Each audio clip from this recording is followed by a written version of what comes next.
Hi, this is Velma Blann. I am going to, before I start, continue from the Genesis Holy Bible as I have been for the past several weeks.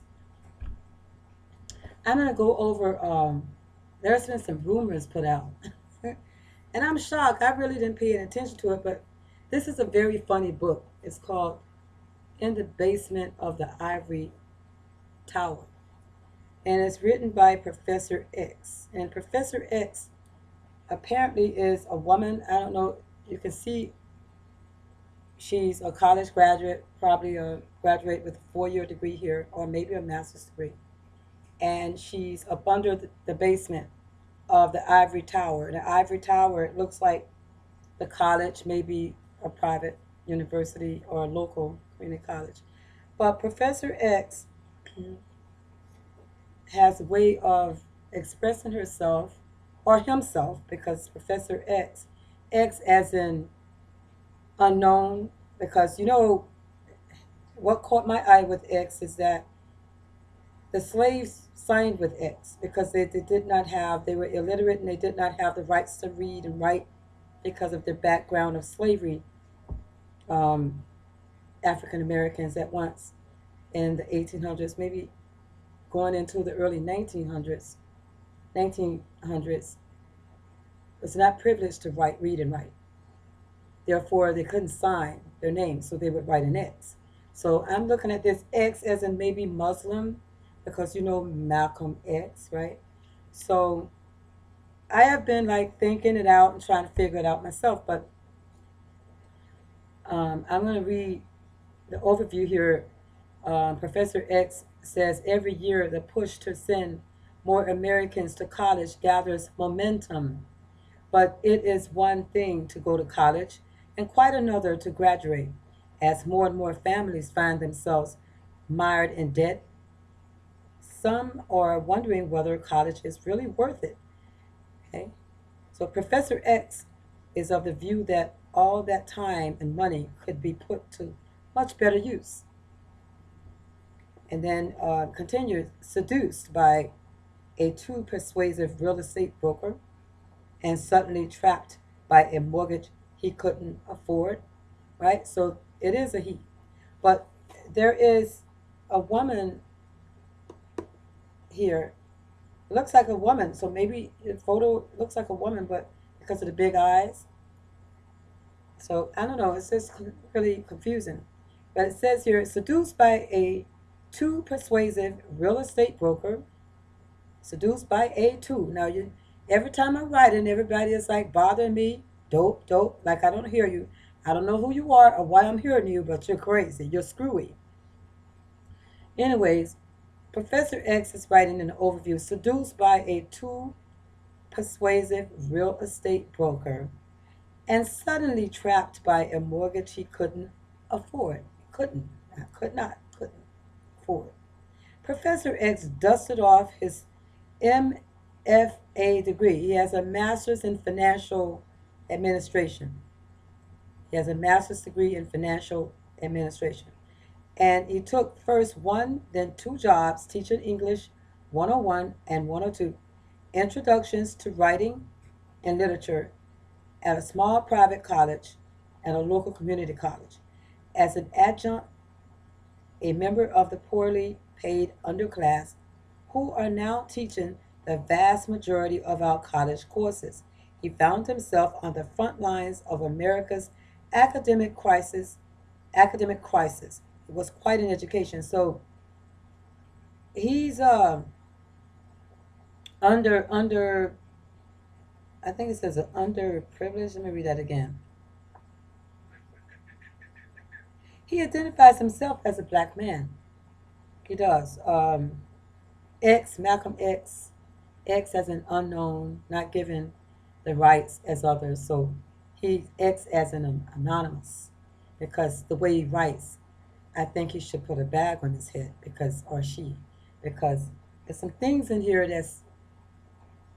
that I read something in there whereby he said that something about some people was at the computer and he was tired of watching them all day and they were monkeys He named them as monkeys. I'm going to run across it, but he said that named this person monkey. So to call somebody a monkey, they're talking about black people monkeys. So I don't know, but Professor X is getting away with a lot and is angering a lot of people. But he's funny if it's a guy. She's funny if it's a girl because it's kind of screwy here. Now, uh, so he says that Professor X dusted off his MFA degree and took first one, then two jobs teaching English 101 and 102, introductions to writing and literature at a small private college and a local community college. So he taught two different colleges in one day, a private community college, a private college, and a community college. So I guess one in the morning, one in the night. As an adjunct professor, a member of the poorly paid underclass, right? So when he says a member of the poorly paid underclass, I'm seeing him as a white guy, but he's a member of it because he needs to come to a rural neighborhood. Most teachers, when they first start off with their grants after they graduate with a master's in education, they must teach in a rural neighborhood, and they're getting about a couple of $1,000 grant to help them pay for their room and board or rent or whatever they're doing. Okay. So he says that he's an adjunct professor and member of the poorly paid underclass, so it could be black, I don't know, who are now teaching the vast majority of our college courses. He found himself on the front lines of America's academic crisis. The front line of America's academic crisis. So meaning that he teaches everything and just about every subject because he has, he's a professor and he has a very well-rounded in English literature, or she, and found himself on the front lines of America's academic crisis, meaning that it was quite an education. So he had a very dire need to educate himself. This is the story of what he learned about his struggling pupils, about the college system, a business bent on its own financial targets, okay? Because remember I said he has a master's in financial administration, about the classics he rediscovered, and about himself. So in the basement of the Ivory Tower is both a brilliant academic satire and a poignant account of one teacher's seismic frustration and unlikely salvation as he stumbles from one subprime crisis into another of an altogether more human dimension. So this professor is very funny, as I mean, all through the book.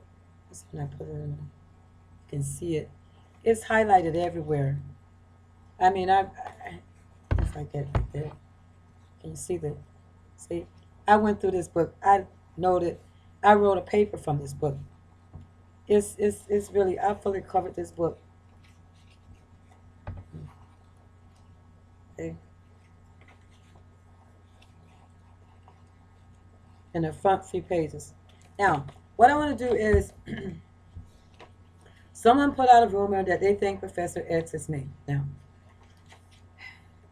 I only have a substitute teacher certificate that I never use, and I am a self-proclaimed tutor because I've been groomed at the university to teach. I went through the teachers and training practicums, and I just, I like helping people. I like when someone come and asks me a question and I can answer for them and help them. I feel good about that. So I wrote, and it's been graded so I could read it. It's from last year, and my professor asked us, I'm not going to give the name of the professor, he asked the class to write a reflective paper, or a paper to reflect on conflicts. So I decided to write consulting conflict and change in organization settings. Consulting conflict and change in Organizational Settings, December 8th, 2013. Now, a week after I wrote this paper in class, now my grade was a B in the class, so I did pretty well. I could have done better, but there was a lot of noise, and I heard I was put on blast, and everybody was trying to distract me so I can flunk the PhD program. So it's a very vindictive uh, group of people.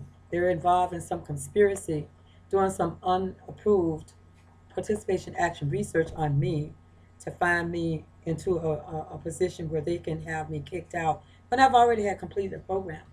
But when I studied the reflective practice class, um, I really didn't need this class. But the class I needed as an elective was systems theory. What name of that? Systems. I got the book here. I got the book. Systems theory class subject that I studied. Was not going to. I needed that as an elective to complete the minor in doctorate program in the culture ethnic conflict minor.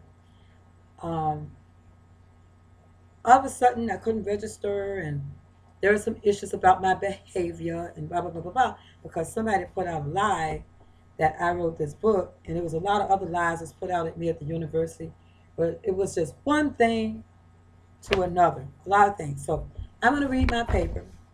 It's a 10-page paper draft, Nova Southeastern University. It's already been graded. I'm reading it because I heard someone use my paper and hand it in at a junior college level at their school. So I want to make sure if that person did, that they get kicked out of the program where they study for plagiarizing. This is Velma Blann's material. I do not plagiarize. I have so many books in my home, as you can see behind me here, and I have a stack of books over there in that basket because I need to get another bookshelf. So I don't need to plagiarize. I mean,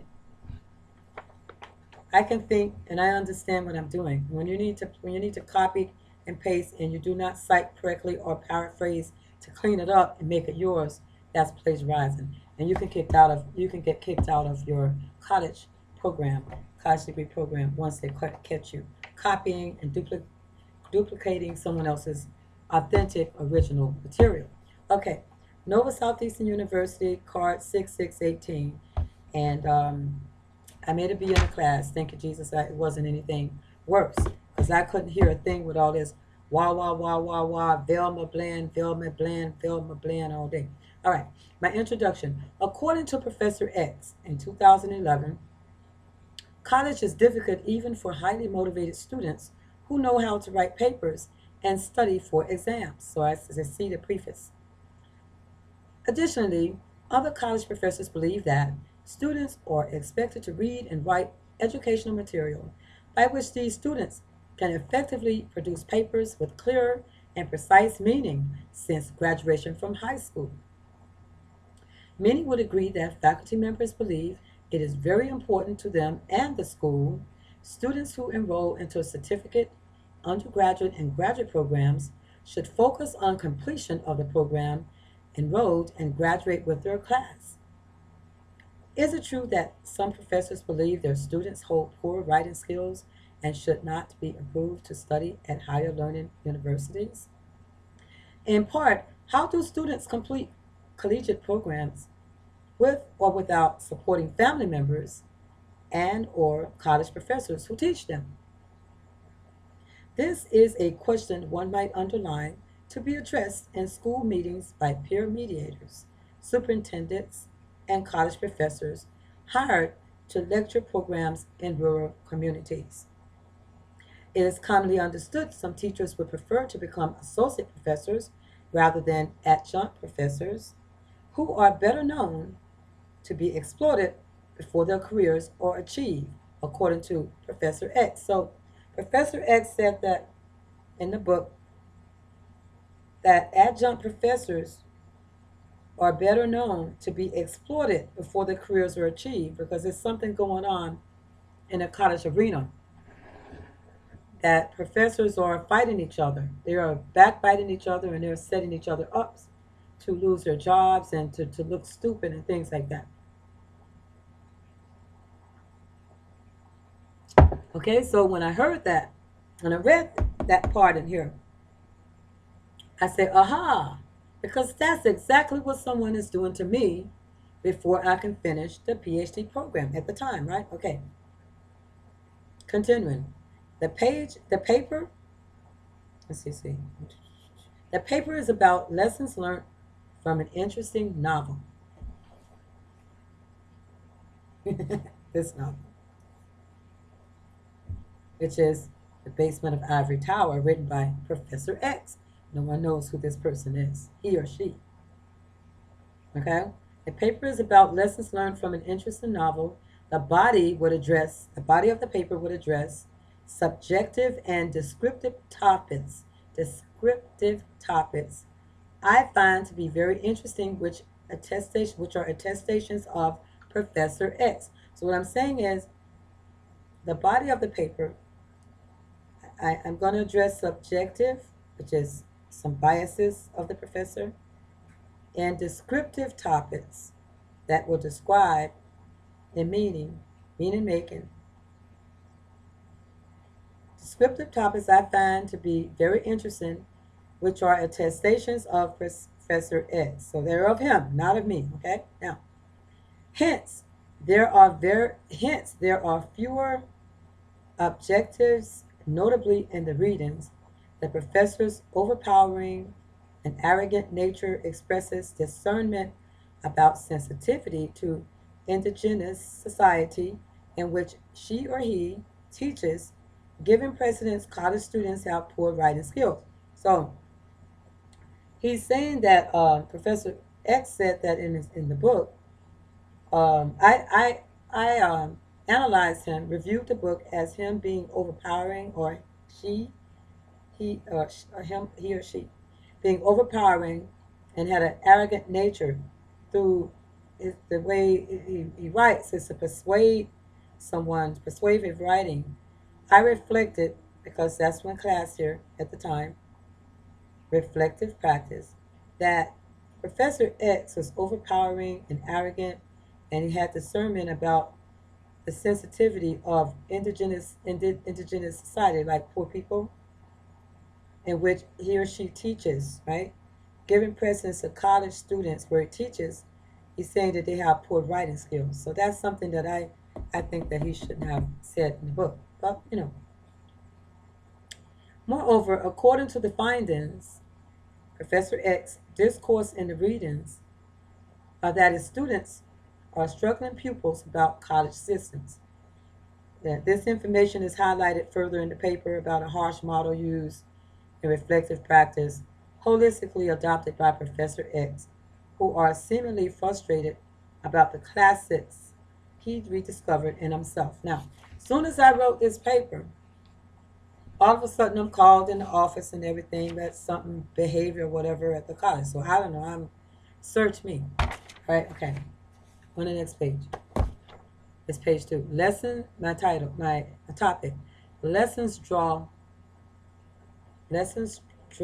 from novel. I should have said drawn, but sometimes I make a mistake. It is very important for college students with a low potential to believe they too can graduate college. And no matter the feedback received from professors during the process of classroom management, and they too have the right to receive the same attention from college professors as given to students eager to learn. Okay, so what I'm saying is Professor X was complaining about that the students had poor writing skills and some of them look like monkeys at the computer. I mean, he really said some stuff. I think it's in the page 36 that I can remember. And that, so that's why I'm saying that. Now, it is possible that certain students who has not perfected correlative and subordinating conjunctions, that's a verb forms. Now we're talking about writing language now. Past and future perfect tense. Past and future perfect tense is when you're writing, you correlate your subordinating conjunctions in your verbal forms in your writing so that it can identify the past and the future perfect tense. So when you're speaking, you know that it is like we're saying historical and now we're saying contemporary. Okay? And who has not the knowledge of capitalization and abbreviations, usage of commas? So these are called eclipses. Ellipses, I'm sorry, ellipses. So, and who has not the knowledge of capitalization and abbreviations? So capitalization and abbreviations and usage of commas, in terminology of English literature, it is described as ellipses. Colons and semicolons, including periods and pronouns. These are ellipses. In part, other college students should have digested since primary school. Professor X are demonstrative pronouns such as, so he's saying that these kids are writing very poorly. So I'm saying, well, they should have adopted these skills since primary school, what he's complaining about. So in part, other college students should have digested since primary school, according to Professor X. That's what he said, because I have it here in citation, in text citation. Are demonstrative pronouns such as the software program just arrived on the market. So that's a sentence and descriptive. The software program just arrived on the market. Right? Now when you make when you state a sentence like that, and it's like now you're looking for someone that sounds like somebody should respond to that, right? Some of us will say and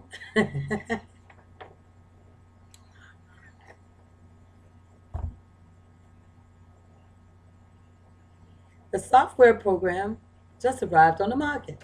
And, all right, and indefinite pronouns. So indefinite pronouns are one, any, every, and some. So that because we don't, they're indefinite. So any, every, one, and some. So indefinite pronouns and demonstrative pronouns demonstrates what a person is doing. The software program just arrived on the market. So you're demonstrating. So in English language, you must demonstrate, you must understand when you're speaking, people are listening.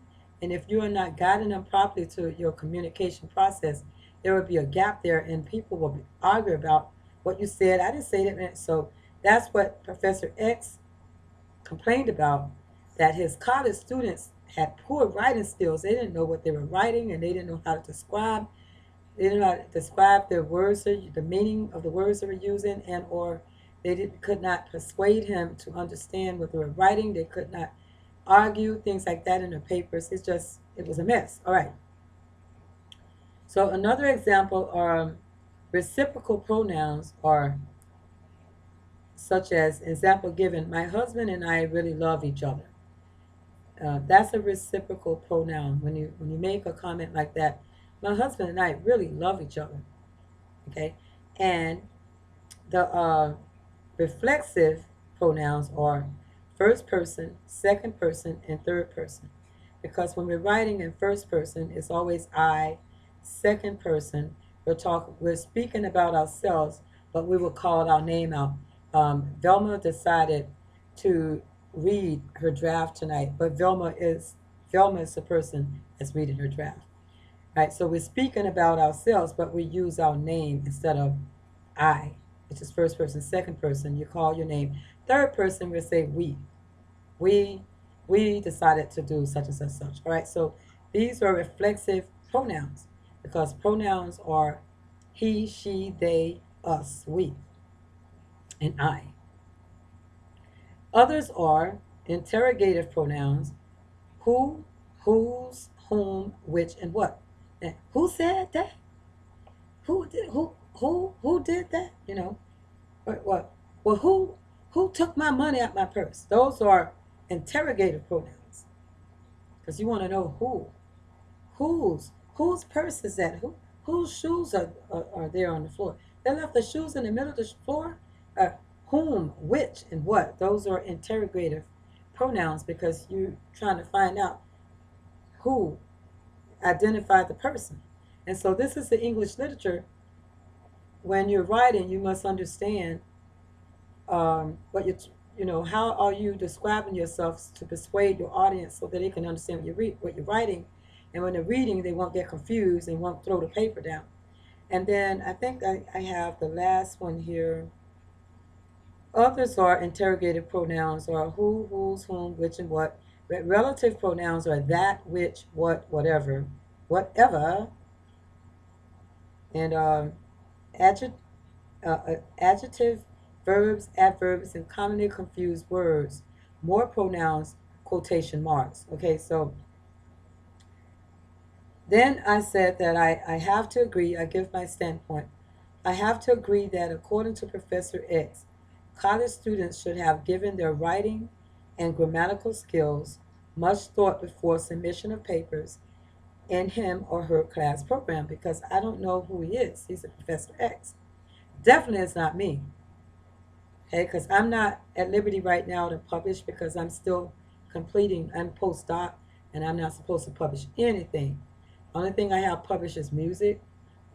Music as in published in I'm sorry, I published the copyright of my song and the music, but I'm not supposed to publish anything. So whosoever lied and say I published this book and did and sneak behind my professor and read my paper at the university and spread rumors that I'm Professor X, you're a liar. Because why would I need to buy my own book? I have my debit card that I paid, a proof that I paid for this book. I would need to pay for my own book if I wrote Professor X.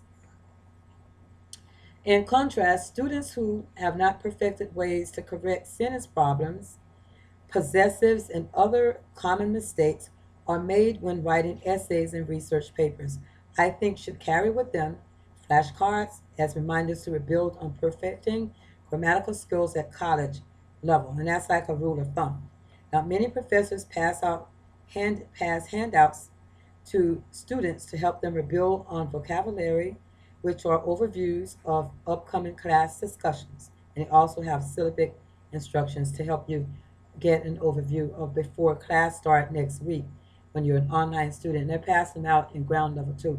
So they want you to read it and get prepared so when he gets started with the class management, that the students will be there on time and they will be prepared and at the same pace with everyone else.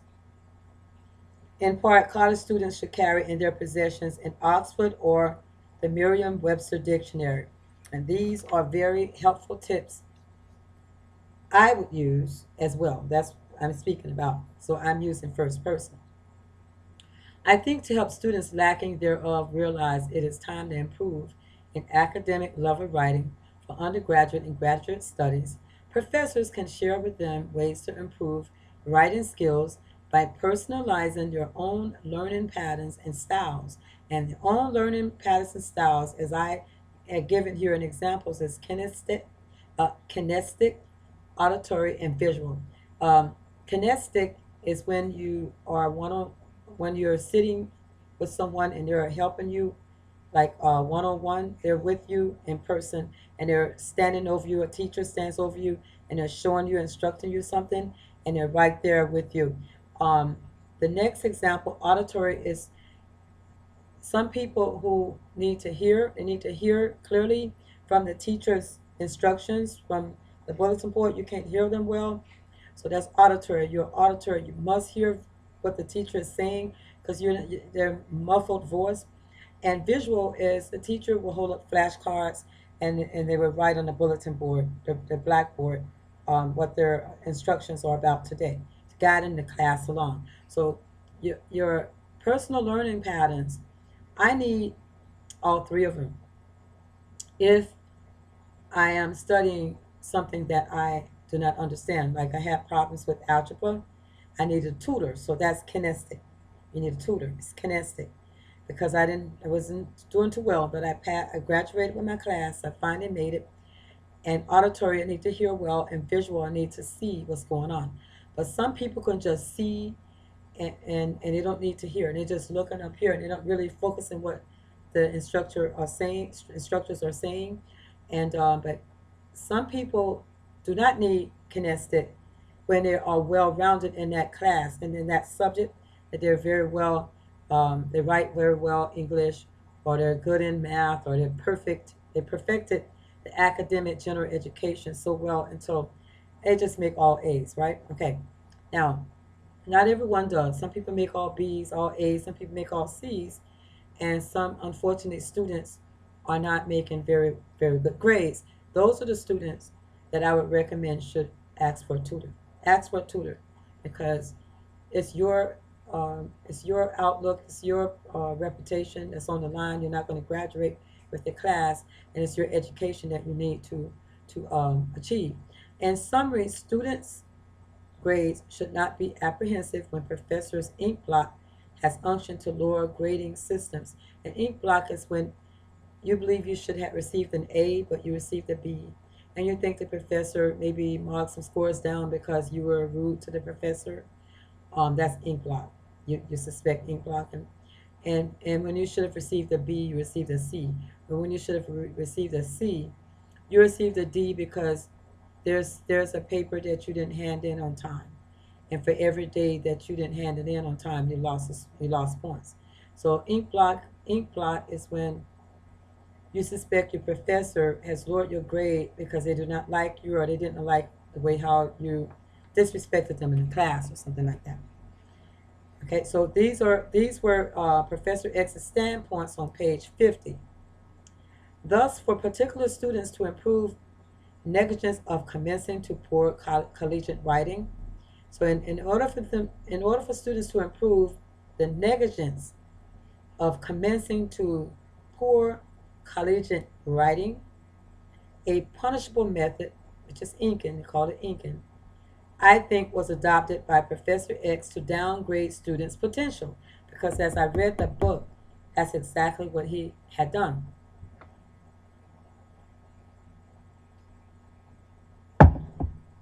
He didn't believe in the students that he was teaching. And he was like overpowering, arrogant, and believe that the students need to be perfect at everything, right? Okay. Before they even learn, they need to be perfect. All right. Throughout the book readings, other lessons learned from the novel hold strong attributes and concerns.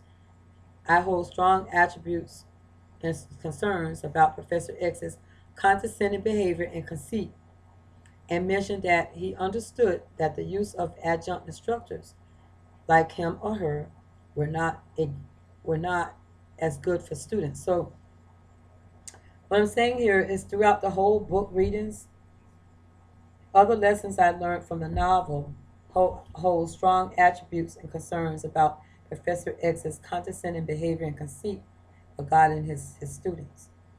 And I mentioned that he understood and mentioned that he understood he mentioned that he understood that the use of adjunct instructors like him were not as good were not good for students, because he said that he didn't think that he should have taught students of a low underclass educational level, is what he was saying.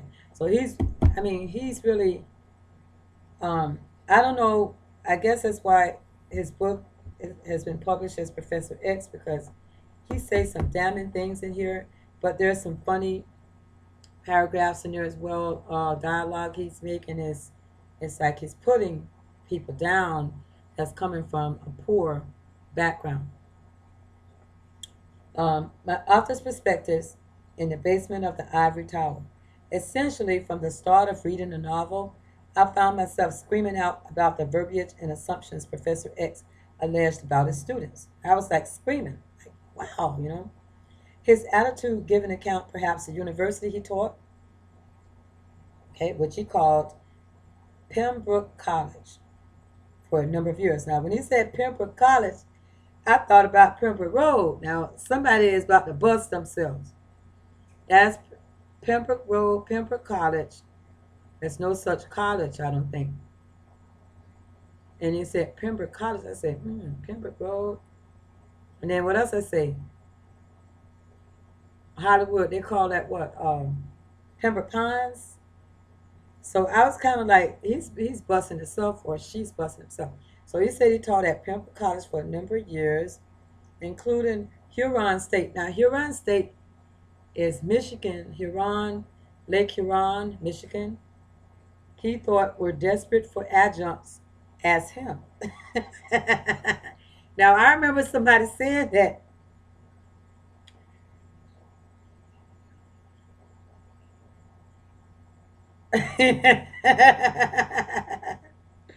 No, I ain't gonna say it. No, I ain't gonna say it. Okay. All right. So he said that he thought were desperate for adjuncts as him to teach, for he driven to a bottom tier institution.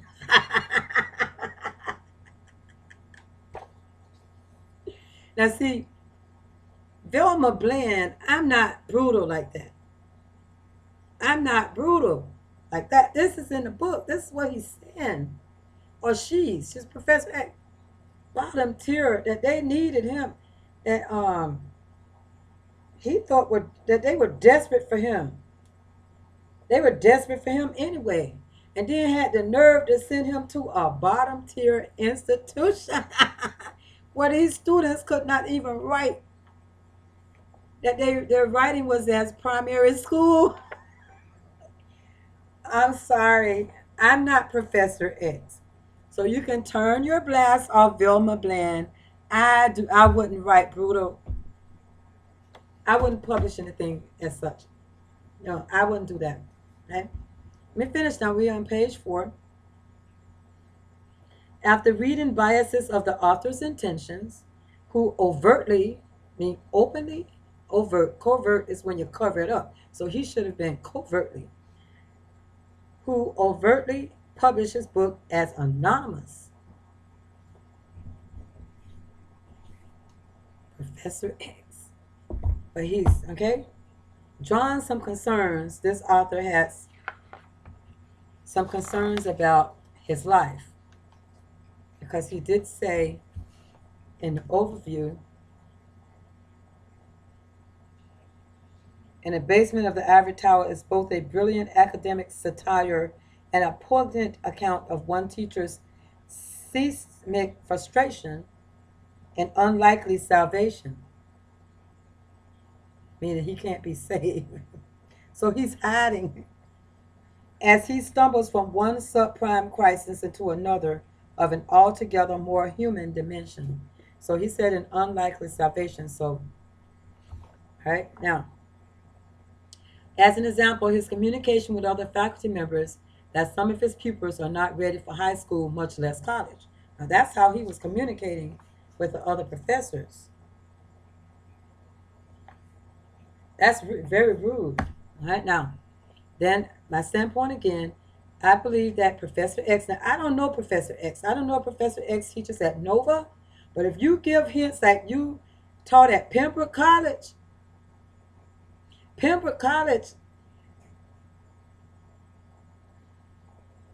is that BCC on Pembroke Road?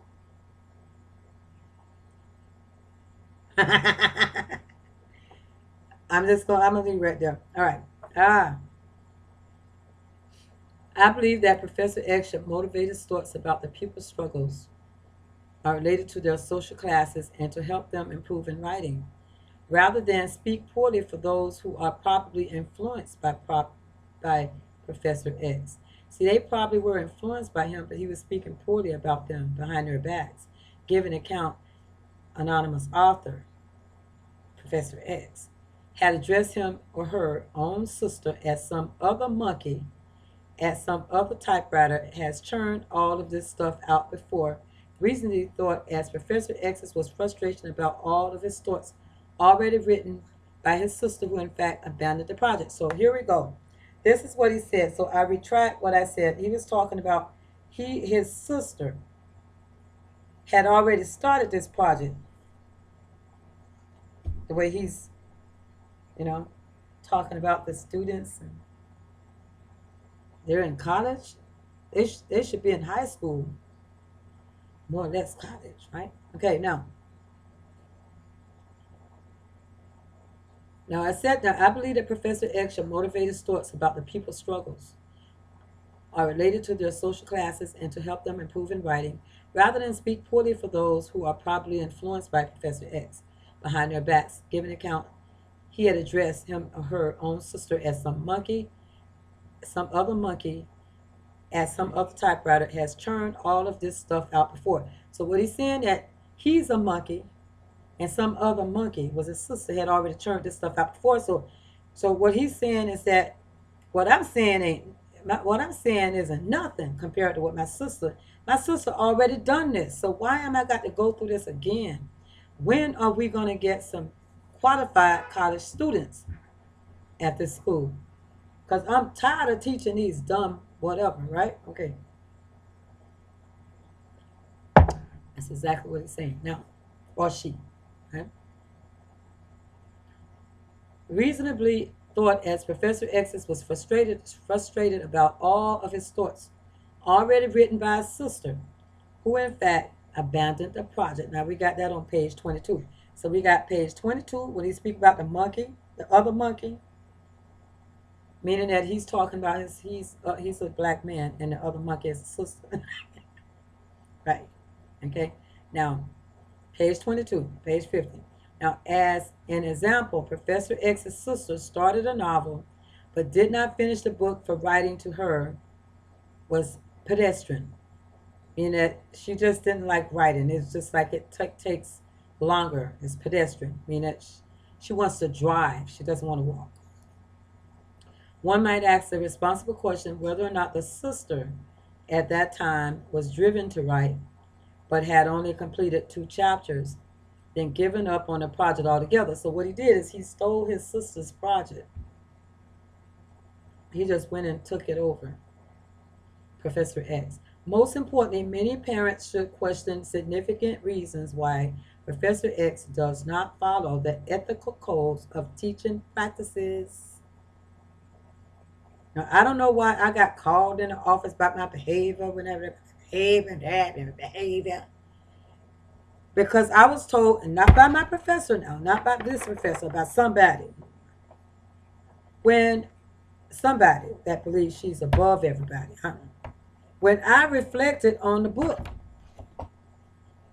what you want me to do? Be conventional and hide the facts?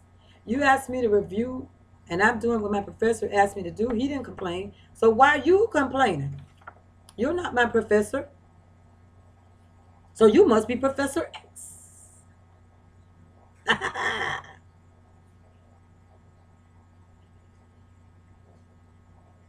Okay? You must be Professor X. As an example, Professor X's sister started a novel but did not finish. No, go down. Now, most importantly, many parents should question significant reasons why Professor X does not follow the ethical codes of teaching practices, in which conversations were held at home about how poor him or her students were, how poor they were, that should not have enrolled into a college program. It's all in the book. I believe he should follow the practices of a resilient practitioner, because my professor had given us many book selective readings to identify different types of practitioners. Now I'm reflecting, I'm now reflecting as a practitioner that if I decide to be a practitioner in philosophy, this is the job I would do. I would take literature, I would review it, and I would critique it, most especially if it's like this: brutal and torturing and sarcastic. I mean, you're not following the ethical codes of teaching, and you're rude, and you're talking about poor people and shit, blah blah blah, in the faculty administrative break rooms. And then you have the nerve to publish a book, Professor X, and then everybody's saying it's Velma Blann. Why? Why you want to blame me? I'm not a nasty person like that. I would never write a book like that. Never. I would write a very encouraging book, a persuasive book, but I would not talk about poor people like that. And this is somebody that we're told, because when you graduate with a master's in education, you must teach in rural locations, because they need teachers. They need people like us who are going to go out there in the community and give back, and you donate your time to them and you get a grant. You don't get a check, you get a grant. And you have to sign papers that you will be there wherever they send you.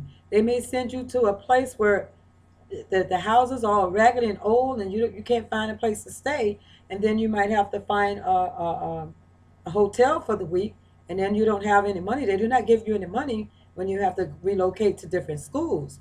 So you will find that if you look for many teachers on ancestry.com, you will find they're all over. They're in a lot of different states because they must move around and teach where the state asks them to go.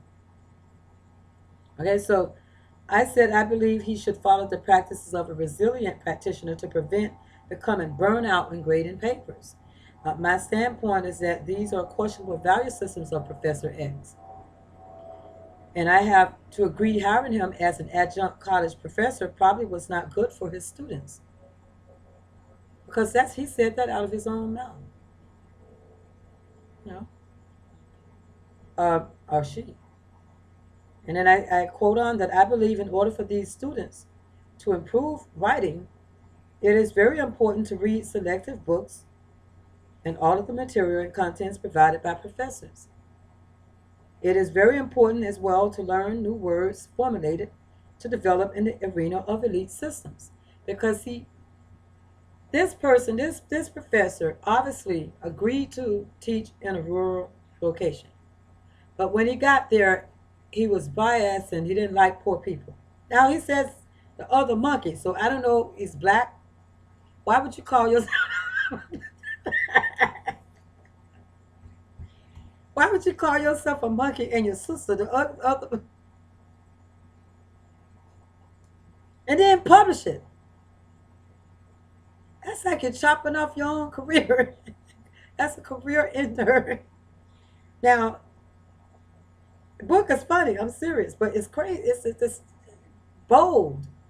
Now, and then I say, I believe in order for these students to improve writing, it is very important to read selective books and all the material and contents provided by professors. It is very important as well to learn new words formulated to develop in the arena of elite systems. And that's something that my friend has given me, that to get, work on your new words, Velma. You're still stumbling a little bit. And that's encouraging me. I know about it, but sometimes, if he caught me in a bad mood, I might have, responded in a poor fashion, but he's correct. But, I'm getting there. Now, the next topic is students or assets to colleges and universities. Now, community colleges and universities should believe their students are assets to them, as well as adjunct and associate professors. These students are assets to you. They're attending your college and they bring in funds. You're getting paid. You're getting business. You got a graduating rate. You're getting popularity. You're getting recommendations from students. They're not to be told that they're stupid and dumb and it should be in high school. The reasons we have many students today dropping out of high school and changing their lives around to work the streets to easy cash flow is that certain school teachers are not probing them to find ways to keep these students abreast to the course of study. The Department of Justice listed a number of statistical reports about it, and the school system has to find a way to keep students interested in what they are learning. Nevertheless, the rhetorics in the novel should have given Professor X the intuition to suggest his students, who were not writing at college level, to receive tutelage so that he could move forth as in a reasonable pace to teach those students prepared to compose writing papers. And that's exactly what I said earlier. Recommend your students, I don't believe that you're going to pass my course. Like I was told in algebra, coming out of the medical assistant program.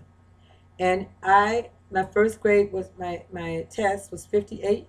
I had not, believe it or not, I had not ever taken algebra in over 20 years, okay, since high school. So I was asked, that I don't think that I cannot answer the questions that you're calling out to me because I have to move at a reasonable pace, but the students here are not having any problems. I don't think that you're going to do well in my class. I recommend you see Student Services, Velma, so that you can seek help or take this class or withdraw out of this class, because it was midterm. Now what he did is he given me information And next time they it gave me some very useful, helpful information to help me, tips to help me, so I wouldn't flunk that class because I had already had withdrawn from college math, and I came back to him and decided to take the algebra. But then I went to student services. This is a true story. And I had given them the letter passed from my college professor and said that I needed a tutor because I am struggling. I made a 58 in midterm. And believe it or not, the tutor was yelling and screaming at. He didn't have time for me either. He was yelling and screaming at me. Did not tell you to do this. Did not. No, no, no, no, no, no, no, no, Velma. No, no. I mean, he was terrible. But I had to concentrate, and I have books from my classes. I took a business course in payroll, accounting, record keeping, data entry, and data management. So I had books home that, in fact, were pre-algebra, but I'm studying at the time college algebra. So I went home and I went through the books and everything, and every from Monday through Thursday at night, because I worked in the daytime as a payroll clerk at OSI, and at night, Monday through Thursday, I studied the medical assistant program from 6 to 10 Monday through Thursday for 2 years. I graduated with a 2.98 average. I almost hit the 3.0. However, my final exam, I made a 94 because I said, this man can yell and scream all he want to. You need to help me. That's what you're here for. Why you yelling and screaming is what I was saying inside of my head. He didn't have the patience. And then one night, I think it was let's see, the third week is when I was still struggling, but the fourth week, the first few days before I had to take the exam, it's like like God sent like some type of a white light or something, and I was able to see through what I was really. I said, I got it. I understand it now. And he says, you do? I says, yes. I says, it's the last questions 3, 2, 1 are the last answers 3, 2, 1, 0. And he said, absolutely. He says, now show me how you got the answer.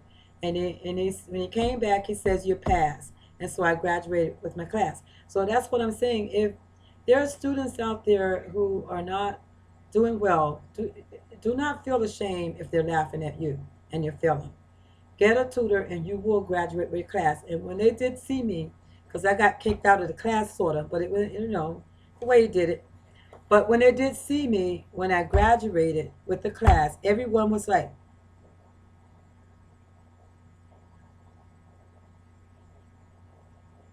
and they were mad. They people are rejoicing in your pain. I graduated, scratched the 3.0 average because I had a tutor. I was able to graduate with a medical assistance degree with almost a 3.0 average, and it's a true story. So what I'm saying here is tutelage is very good. Do not feel ashamed if you need to get a tutor. Just get a tutor. Find somebody that's going to spend time with you and not yell at you, because a lot of people cannot make it through with yelling. But I did. I blocked it out, and I succeeded. So what I'm saying here is um, tutelage does not help students who are unable to comprehend advanced college programs within a high volume, traditional classroom practical setting. And that's exactly where I was sitting. But I survived it. As an example, as a former enrollment counselor, I made sure potential students wanting to study an online program had at least completed a ground level prerequisite general education study. And I would always tell them when I had to counsel them to enroll them into programs, my clients had called, and I had a list of at least 75 people to call a day. I would always tell them that my story, that I believe ground level would be better for someone who has never used a computer before. Because, you ask questions, do you know how to use a computer? But some of my colleagues didn't care. They just sell the program. And then when these people start the online class, they're flunking because they don't know how to use a computer. So we need to, as counselors and as enrollment counselors, is to read through the minds of the people that we're counseling and that we're trying to help, because you would help them a lot if you give them the right advice, because you might have lost that sale because you open your fat mouth. Because sometimes the excuse me, the associate directors do not like you to say, oh, well, I think you should do ground level, because they want you to get that enrollment because it brings money into the university. However, I think that, to be honest with them, I would tell them that I want to recommend you, but I don't feel comfortable with recommending you because you do not know how to use a computer in this online college. And then they would say, well, I could learn. It's no problem. I would try my best. So then if they're telling me that over the phone, and then I would say, okay, I will not deny them anymore, because now you want to go to school. See, you've shown me that you want to go to school. So those are the tips, those are the pointers, the key elements of selling enrollment packages, is you are picking up on eye catching episodes.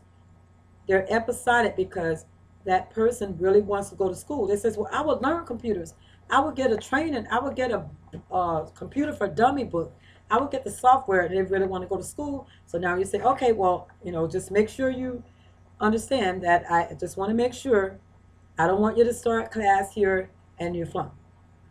So when they really show me that you really want to go, then I say, okay, I'll recommend you. All right, well, let's move forward.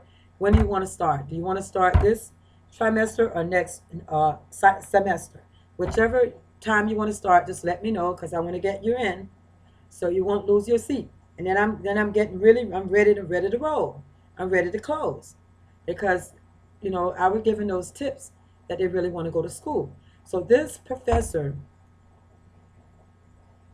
as I said, as an example, as a former enrollment counselor, I made sure potential students wanting to study an online program had at least completed a ground level prerequisite general education study at a local college, and they had to show me that they really wanted to go to school. I was not successful to improve in grades until I experienced ground level college programs, and that's my story. Received tutelage and accepted the fact I was weak in writing and algebra myself. So once you know your weaknesses, you can strengthen them. But I don't need anyone telling me you can't write. I know my weaknesses, and I don't need it broadcast all over the United States of America, because I've passed my classes and I completed a doctorate study. There's more room for refreshing my knowledge on other areas, for learning. But I don't need anyone to tell me, because I know where my weaknesses are, and I'm going to get there, no doubt. And so what I did is I expressed my own weaknesses here, because I want the person who's reading this to know that I really reviewed this paper, and I didn't kill the author, but I also brought myself in it to let him know, the professor, that thus Professor X was brutal. I understand Professor X. He shouldn't have accepted the rural college programs. He should have went directly to the elite colleges. And then but then he said he was hired along with the underclass, right? So that means that he was not able to get a job with the elite colleges. So he ended up where he needed to be. But then when he got there, or she got there, they didn't have a good attitude about the poor people. Today, I profess algebra, and I believe I have improved in my thinking to creatively write essays and papers at college level. Thus, formal writing and terminology might lack elitist writing platforms. Now, that's what I'm saying about myself. Now, personally, I take interest in reading love stories, but I never purchase these books anymore. However, since the start of the doctorate program, I have read so many books on conflicts and yet to end them. I grew up during the years the United States had not decided to use integrative approach methods with diverse cultures. The neighborhood was a combination of Hispanics and African American people. There were not any islanders in South Florida, but they relocated to states and suburban areas in the USA when privileged, before and after the death of Dr. Martin Luther King Jr. Page 7. Please see the following policies. Please see the following policies and acts designed for the protection of the people in governmental systems. I believe these systems are still today in need of a new addendums to help folks like Professor X Understand he is a leader of his students, and we have policies set in place to help him or her gain a better understanding of how school systems needed to take part in America's once centralized systems, by which politics and the loss of Dr. Martin Luther King's dream and his people once a divided culture. And I put an example given people of color to connect to elite school systems. So the the areas where I grew up, they were all predominantly black. In the late 60s, I graduated high school 75. However, I did here and there some prerequisite English classes, math, science at the ground level at Broward Community College, which is now Broward College, before I even attempted a higher learning university, Kaiser, where I earned a medical assistance degree. Then I went to University of Phoenix, and I kept flying, right? Okay. So what happened here is, what I'm saying is that Professor X, um, folks like Professor X understand he's a leader of his students, and we have policies set in place to help him or her, because we don't know if it's a man or woman, gain a better understanding of how school systems needed to take part in America's once centralized systems. But they did integrative approach was a model to bring the blacks and the whites together in the local public schools so we can stop rioting and stop hating and stop sending out signals of racist epithets towards one another and stop hanging each other, whatever they were doing back then, and killing and murdering each other. And then we had to deal with the police who had some attitudes too against the blacks. So that's something that I said that Professor X should understand, that these kids are coming from centralized systems, that they grew up around a lot of segregation, and I'm one of them. And I had to learn how to sit in the classroom where people were acting like as if they didn't want me there. And if I tried to get attention, help from the teacher, I was kicked out of the classroom, algebra class, because I wasn't keeping up. But then I succeeded because I received a tutor. And when they did see me graduating, everybody was like, I wasn't supposed to be there, because people seems to like to see you fail. I was not supposed to be in that graduation. And I did see quite a few people there that didn't like me. They were like, oh, you graduated. You graduated, because they heard I got kicked out of the class and I needed a tutor. But I graduated. You just play along with them. Now, I believe the policies amendments are an example of constituents deciding to bring a country together as a whole by usage of the art and sciences of mindfulness and reflective teaching practices. And I cited it with Shapiro and Carson, 2009, page 48 to 51. And then I indicated here in italic the Civil Rights Act of 1964 and the 1964 through 1960s. Okay, the Civil Rights Act of 1964. And then I began to write, in the 1960s, Americans who knew only the potential of equal protection of the laws expected the President, the Congress, and the courts to fulfill the promise of the 14th Amendment. In addition, the 1968 Act was a continuation of the Civil Rights Act of 1964, which was an improvement on the 14th Amendment that was ratified on July the 9th, 1868, 2 years after it was first proposed. After the Civil War, America enacted laws to ensure due process and equal protection to the newly freed slaves. The 14th Amendment gives a definition to citizenship, which overturned the Dred Scott case of 1857. In part, Islander natives and international European, British, and African subjects, Asian, and many other people of color receiving naturalization papers and equal opportunities in America was then recognized. Okay, now, because of that enacted law. because we cannot discriminate against someone because of their race, their creed, their color, their nationality, and their origin. And why I was called to talk to this woman in the office about my behavior proved to me that she was a stupid bitch.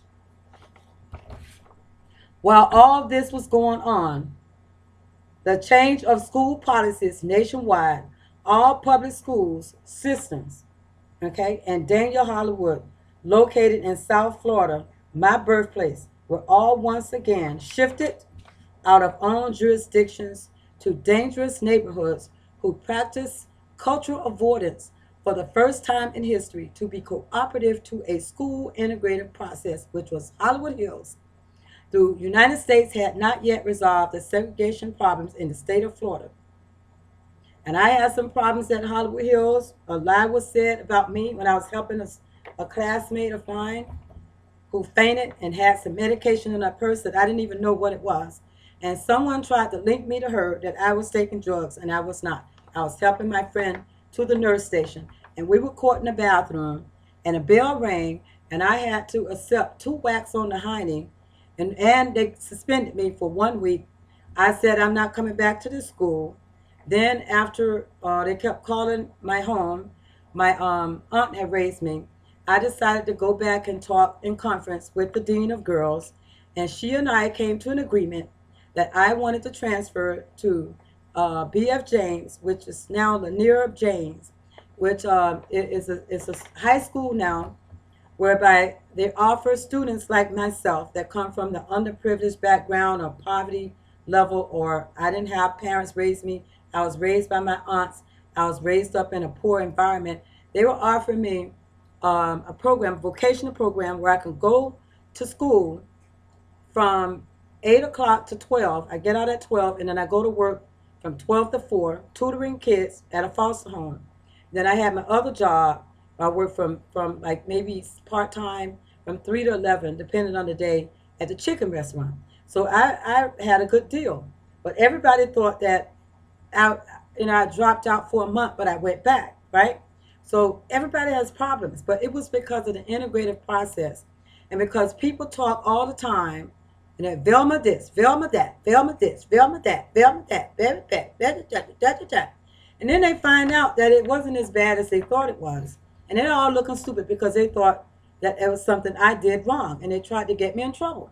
So I mean, it happens a lot, but what we need to do as a people is to stop running our mouths and find out the facts. And that's what I'm being groomed to do in the doctorate program for conflicts analysis resolution. We take cases, we read it, we review it, we analyze the data, and then we compare it with other articles, and we gather all the facts. After we analyze it, then we pull out what's important and what's facts, and then we try to find new ways to make changes so we can better that situation, whether it's community affairs, whether it is about a school conflict, which I had at Hollywood Hills, where the dean of girls and I, Miss Falloon, had resolved the situation that I'm not coming back here, Miss Falloon, because I don't agree what happened, and I think that you should have made sure that I was telling the truth before you let me suspend me for something I didn't do. So we had an agreement, and she signed my form to transfer, and I received a stipend every 2 weeks for $300 and something to go to school and to help seniors. Was a part of the work experience, and I also tutored kids after school. So that is something that I connected, because the professor wanted us to connect real life experiences with the paper.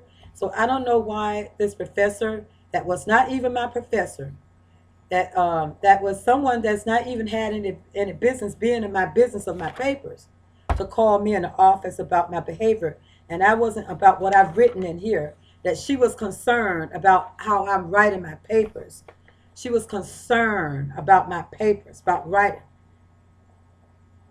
because of how I'm critiquing the papers. She was concerned. Or is it that if she was Professor X? I don't know. I'm concerned if you were Professor X. And though the cooperative process already was here, people of color were reaching a new era whereby the public school systems wanted the African American children and high school students intelligence level of elementary school, speaking a hurdle of double negatives for centuries that were dumbed down and prohibited to read and write since slavery. So what I'm saying here is, and I'm giving my, because see, I was told to review this book,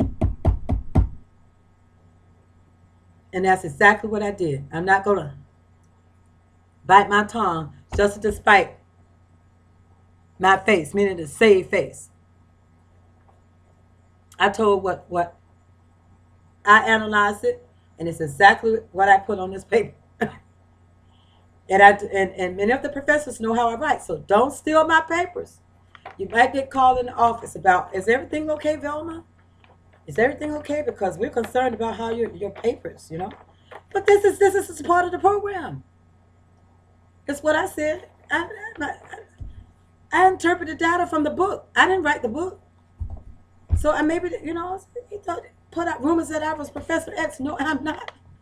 I disagree totally with what Professor X had said in this book. I disagree totally. And I wouldn't do that to anyone. Anyone. No matter racist, no matter a black supremacist or whatever that they want to call me, I would not do that to poor people at all. We have to set our differences aside when we are dealing with professional level of being out in the open, in the arena, or in the forefront. You need to know how to present yourself and to be professional. I would not have um, become an adjunct professor and then to go in the faculty area of what they call it, the break room, and talk about poor people overtly, all out, and then talk about it in the book. So my behavior, I don't think so. I reflect it. So it says, you know, that African American children and high school students' intelligence level, because they have been dumbed down, because being in growing up in from growing up with predominantly black schools, many of the books and materials and contents we received from higher learning education had been outdated. So we were glad, the teachers were glad to get what we can receive from the schools, the local schools that were of American classes.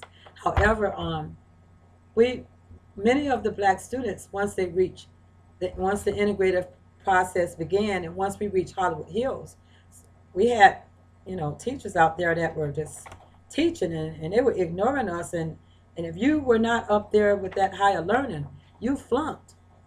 You flunked. And I graduated with a 4.0 average, by the way, from high school. So I didn't flunk. I just had a conflict that arose, and it got in the way with my peace at the school. And this paper got in the way with, I need to go to counseling to speak. I need to go to counseling for 2 sessions because of my behavior in my writing. And then it come out that there's a lot of other stuff, a domino effect, bunch of lies, and everything start happening. You know, just as I'm finishing my program. And I'm talking about it now because I'm healing from it. Because I was very angry. I was very angry. I was mad. But then I can't get angry. Because I'm the person that's supposed to manage conflict. So why are you angry at me? Why are you bothering me? When I'm the person that's going to analyze these conflicts to make things better, and you bother me, you poking me, you bother me, you're lying on me, you're talking about me, you aggravate me, you're sending blasts in my house, you got a protest going on outside at the school, all over talking about me when I'm a top student, when I know my work, when I know I'm good, and you know I'm smart. You bother me, you're trying to run me away from my home. So it's just a lot of things that's going on. There's a lot of things that's going on, and it doesn't make any sense at all to me. Because I want to hire the best. I'm not going to hire anyone that is not going to, I'm not going to hire anyone that does not sell me, because I've been through it and I know how to identify with quality. The recent statistical reports, and I put the link here, a reference guide and tests and assessments. Assessment is your human organization is to check yourself first before you go over there bother with somebody else. That's when you assess yourself before you come talk to me. You don't come to talk to me like that. You need to come down. It says that, you know, from the literature of your papers, you know, we were concerned how you write it. Why are you? Why are you? Why are you? You're not my professor. My professor didn't complain, and that's why I got upset, Because you're not a professor. You don't need to talk to me. So how did you know I wrote this paper? What you doing probing, peeping around in my work? Huh? That's the problem. You shouldn't look at my papers. What are you doing in my work? How you got my paper? How you know what I wrote? My professor said he didn't report my writing to you, that it was disturbing to him, and I need to see the chair. Well, I talk. And I says, well, I'll withdraw myself from the program. If that's what it's all about. Because I pay out of pocket. No one's paying. The United States don't pay anything. I got to keep my credit, and my behavior is my credit. Because if I had bad credit, I wouldn't even be in this school. Because the USA does not pay for my education in this program. So what behavior? I'm reflecting from this nasty ass book. Who wrote it? I want to find out. Because people think I'm Professor X, and that's a damn lie. That's a damn lie. Recent statistic reports, as I move on, did measure a high percentage of African Americans graduated with high GPAs. Thus, their writing skills were not matching most Americans who's attending for years powerful elite school systems. Now, on the other hand, my point is that eligible immigrants were given opportunities to enter the United States by INS, Immigration Naturalization System, to acquire equal opportunity to housing, schools, employment, and equal rights to freedoms and liberties and judicial systems. When a new approach method of teaching were adopted, African Americans, okay, example given, colored Negroes, were expected that, I don't know because I put that in there, okay, but I'm real, I'm not fake, were expected to write an essay in similar form as the excellence of those students who were taught in a stern manner, a form of religious and military reflective practices in Christian academies, an expensive and well-rounded and rewarding higher learning pedagogical artistry meant for the upper class Americans. Now this is the way I wrote. So they're trying to say I'm Professor X because I'm hitting it down right here in my standpoint. But I'm reflecting from what I experienced and what I know that's taking place right now or did in the past. Because the high schools were once collective. No, not collective, I'm sorry, cooperative. Education was cooperative because you had to cooperate with your teacher or you get kicked out the class. Now it's collaborative. Everybody's sitting at the round table and they discuss things because we have diverse cultures. Everybody's complexities. They're complex. People complex. You know, I don't want to sit next to her. She smells. Well, I don't want to sit next to her. She has nappy hair. Well, I don't want to sit next to her. She's blonde. Well, I don't like how you're looking at me. We're all complex. Right? So now we're at the round table because we need to learn how to set a difference aside. And then we sit down and we discuss things like I'm doing here with this book. And now if anyone disagrees with me, you have the right to say something to me during the discussion. But do not chop me down. We need to review the book and we need to discuss the book. Not how I responded to the book, excuse me, or how I sounded in my writing. Because I'm reflecting because I was not agreeable to the way this professor treated poor students in the rural area, locations where he taught. When a new approach method of teaching were adopted, as I said, African Americans were expected to write an essay in similar form from the excellencies of those students who were taught in a stern manner. So in Christian academies, the Christian academies are very stern. I have friends I grew up with that attended Christian schools and higher learning schools. They're very strict. Excuse me. And so it was an expensive schools, well-rounded, rewarding high learning, pedagogical artistry meant for the upper class Americans. Because if you want your black Americans or your child who is a black Negro to attend an upper level university, you need to pay the cost, the price for them to get that education because they're not going to get it at the public schools. the public schools are not going to provide that higher learning. That's a private learning school. According to the African American people, but I speak here for myself, we were divided once again from our own schools, housing, and cultural traditions to be our own souls and to learn from the very teachers who did not tell us we were given old and outdated books and materials that stagnated us. From my own perspectives, I loved my teachers and did not complain to them, but they sent the African American students to a higher learning high school to struggle and become humiliated by Professor X's typical higher plane. Okay? Now I'm reflecting because that's exactly what they had done. Now he or she is still yet today lacking the ability to understand the meaning of neutral stances in learning communities. It's from my standpoint, that book I've read, I did a review, and I have the right as a postdoc to critique, as my professor had privileged me to do and instructed me to do as an assignment. And I didn't need to go speak to the chair or anybody. And it's not the chair that is really the chair. She is not even the chair in my program. She's a chair in an undergrad program. I'm not an undergrad. That's why I was upset. I'm not a little girl. I'm not an undergrad. All right? Okay. He or she is still yet today lacking the ability, as I said, Professor X, to understand the meaning of neutral stances in learning communities.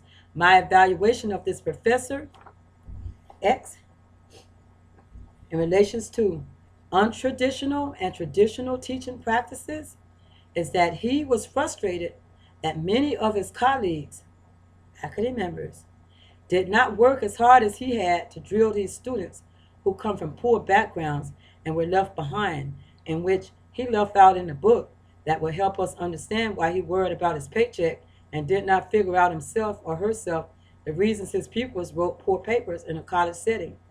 Okay? It's what the former faculty members did not teach them or even notice them when their hands were raised. So what I'm saying is that he was complaining a lot in his book and said that he was doing all the work, or she, and other faculty members didn't do nothing, and this and that. Okay? Now, application of reflective practice. No, you could turn that back on. You could turn that blast back on. Application of reflective practice, because you're going to hear me through this video. I'm going to post it on Facebook. And we're going to find out what's wrong with.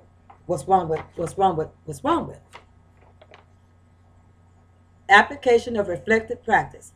Everyone experiences trials in life, as well as people have specific alternative options to change what is not working for them and work towards a transformational cycle and gain knowledge, understanding for betterment of outcomes. Now that's my writing. I know how to write. This is not plagiarizing. Teachers who understand students' overall potential level has the same students from recent years who are learning the same material over and over.